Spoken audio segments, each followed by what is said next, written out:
It's a very charming film. It's a very good family film, family friendly, all that sort of fun stuff. But not going to spoil it. Very, very good. I liked it. I think it's done by, I can't recall if it's DreamWorks or Fox. I think it is DreamWorks or Universal. Shoot, dang it, dang it, dang it. I Either way, sorry. I can't remember. Either way, it's not Pixar, and I think a lot of the some of the best stuff right now is not coming out of Pixar. Yeah, they're Um, spinning off their own series now. yeah, enjoy that for Disney fans, Pixar fans, whatever. I'm very content uh, with Despicable Me, with How to Train Your Dragon, plenty of the countless other animated features that have come out recently. I think they've just done a better job. These other studios have really stepped up their game, and they should be very happy and proud of the work that they're doing. But either way, yeah, Yeah, really, really great movie. You'll enjoy it. You'll find it cute and funny. So. yeah, yeah. And then a little bit before the show, I had a little more than an hour to kill. So while me and the wife were sitting down having dinner, started watching a show that has been recommended to me more times than I could possibly count, and that's the started watching the pilot to Fringe. Um, Nice. very, very intriguing, very good episode. But the only thing that kind of made me a little bit mad about it is I knew it was an hour long show, but the pilot was 90 minutes.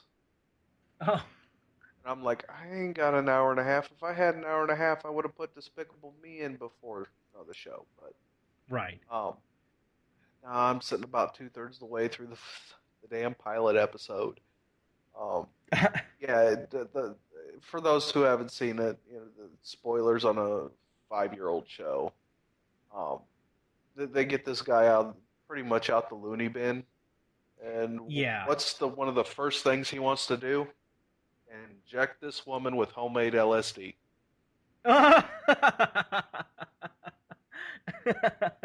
Yeah, Excellent, excellent. That nothing can go wrong with that. I figure, with Fringe, I'll go down the rabbit hole and see how far it goes. Yeah, that's fair. And speaking of rabbit hole, actually, quickly, I was watching before we started record or we're scheduled to record, I should say. Was watching Sucker Punch. I really really enjoy that movie. I know it was panned by, I don't know, unknowing critics, I guess would be the best way to put it. The movie is best suited as visual. Yeah, it's a visually stimulating, sensational picture with a lot of, I don't know. It's very stylized, I guess is the best way to put it. Zack Snyder did it in between Man of Steel and 300 and The Watchmen, or yeah, 300 Watchmen, and then he did Sucker Punch, and it really really fun film. Very very interesting. A lot of really great cast behind it. Great music. Definitely. I think it was rated. I believe it was rated PG-13. I don't think it was rated R, but definitely not for younger audiences simply because of some of the themes that are involved. But if you have the time to watch it, it's a short movie. I think it's less than an hour and a half even, but Hmm. it's good. It gets to the point. Familiar faces, really good music, very stylized. I know a lot of people will remember it for its steampunk. Uh, well, I shouldn't say trailer, but kind of poster and the Yeah, teaser yeah. posters that they had.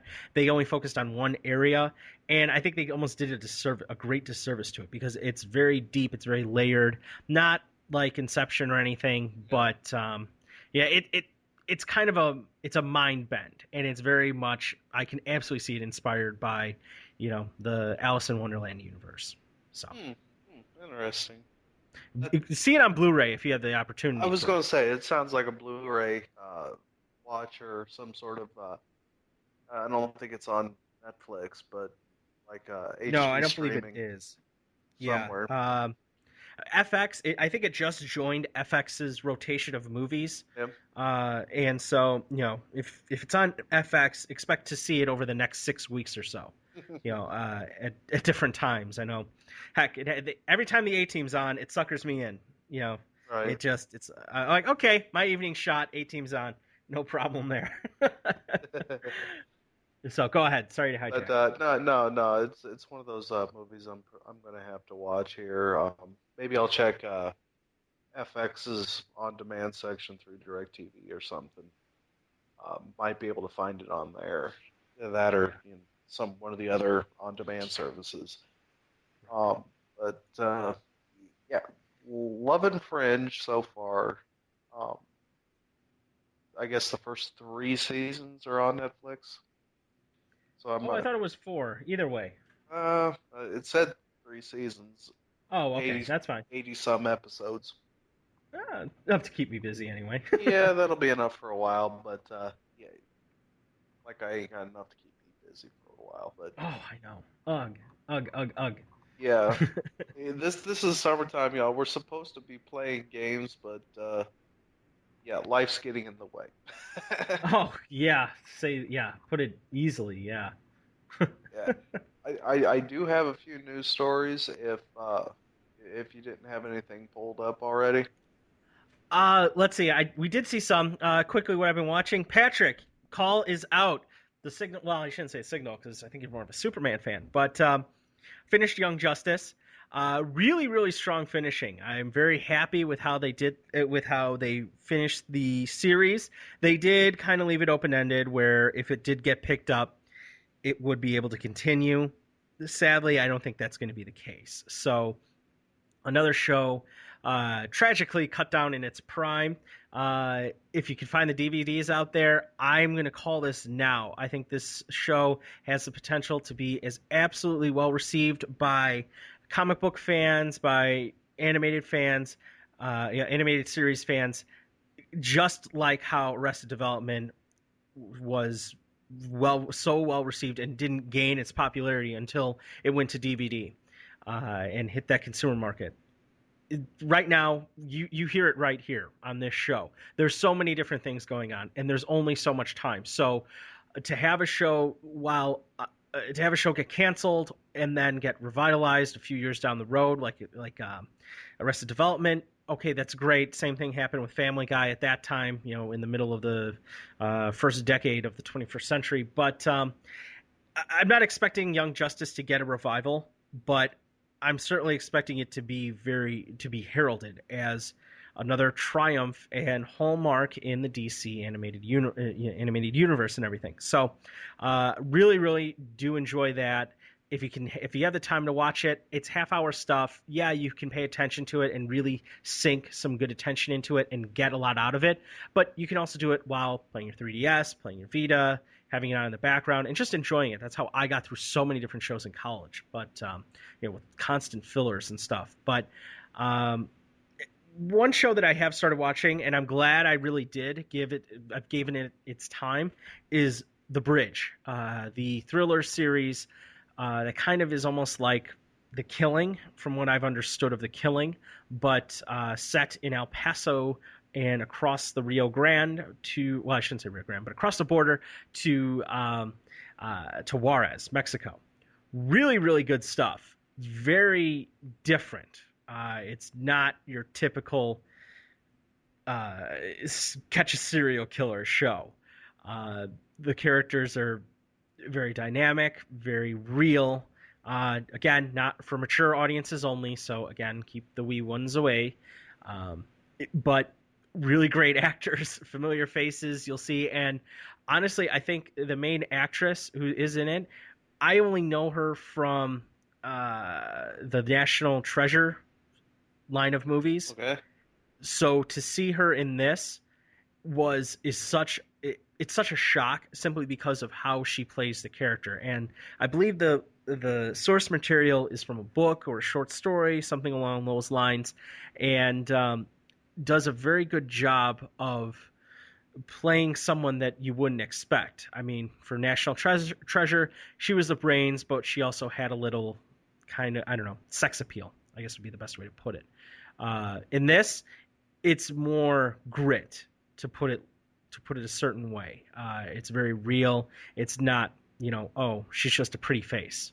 No, she's a very real character, and I fully expect it to follow in the line along, in the continuation of wonderful FX productions. So, other than that, moving through Hemlock Grove. Oh my gosh, it is slow. If there's no reason, if that's the only reason you need to stop watching it, I totally understand. I know a couple people have picked it up, like Bob, Tilt underscore 101 on Twitter, former co-host here. He gave up on it because it was just too slow. I completely understand that. The first two episodes got off to a nice start. The past couple have dragged and just been utter filler. And when you have 13 episodes, I think you'd like to get through the story and not drag. Unfortunately, they didn't get the memo. So you mean they went from a nice sports car to a ball or to a walker with tennis balls on it?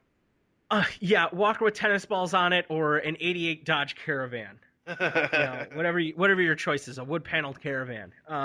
Yeah, it certainly follows in the line of True Blood or Grimm or Once Upon a Time in a lot of fantasy, werewolf, gypsy magic, that sort of stuff. Yeah. But oh gosh, it's painfully slow at times. And it's kind of like there's some jumps that happen. I shouldn't say jumps, but I'm watching it and then all of a sudden they reveal something and they made it seem like, oh yeah, we told you this a long time ago that this was the case. And I'm like, no, you didn't. I've been paying attention. Yeah. I'm like, oh, okay, so they're going this route. Oh, he is it. Wow, okay, great. I mean, for those of you that have watched the first couple episodes, you know exactly what I'm talking about. If not, if it intrigues you enough, okay. I'm not going to drop out on it simply because it is slow. I'm going to absolutely plow through this and get the 13 episodes done while I can, and I'll find something else to wet my whistle and spend my watching time. But other than that, been watching Suits and the absolute insanity and the lunacy that is Amish Mafia. I know it's kind of just junk, quote unquote, reality TV. And by no means am I trashing the Amish, the Mennonite, the Brethren style of church and lifestyle. By no means is that the case. I don't want to say judge, but the way these individuals come off as individuals are morons. And I don't think that should be a very controversial statement. So watch the show, see what you think, because wow, I understand there's certain things with I understand having a very humble lifestyle, but I don't think it requires you to be completely socially inept or, you don't have to give up critical thinking skills, which yikes, clearly that's out there. So Yeah, if there's two words that shouldn't go together, it's Amish and Mafia. man, you think Jersey Shore is bad. This is kind of like the funny thing is I'll give these people a pass simply because they do not live in the normal society. Jersey Shore is just trash. Yeah. I know, controversial statement of the show. Mark it right now. Jersey Shore is trash. But man, okay, I'm not calling those individuals, those actors, the people, individuals, whatever you want to call them, on Amish Mafia trash. No, they're just backwards. I get that. So Well, take it for what it is. we don't have to worry about it. It's not like they're going to Oh listen. yeah. Well, I mean, considering they're spread out, I got Amish downstate here in Illinois. I know there's Amish, I think, in some parts of Iowa. Yeah. They're all over the Midwest. I get it. They're farmers. That's what happens. Yeah. But whew, yikes, yowza. And the thing is, you haven't seen an oxymoron really until you're having lunch at a McDonald's and a family of Amish come in. I was actually at a Brazilian steakhouse a couple summers ago, and some Amish wandered in. I think they were on their Roomspringa or they were visiting the city, but they had the women had the bonnets. Yep. The men were just a little bit more blend-like, but the women certainly stuck out, to say the least. They were certainly, you could pick them out real quick. Yeah. I mean, yeah, they're dressing very conservative. That's kind of like it's kind of a flash statement when you're in a very cosmopolitan environment.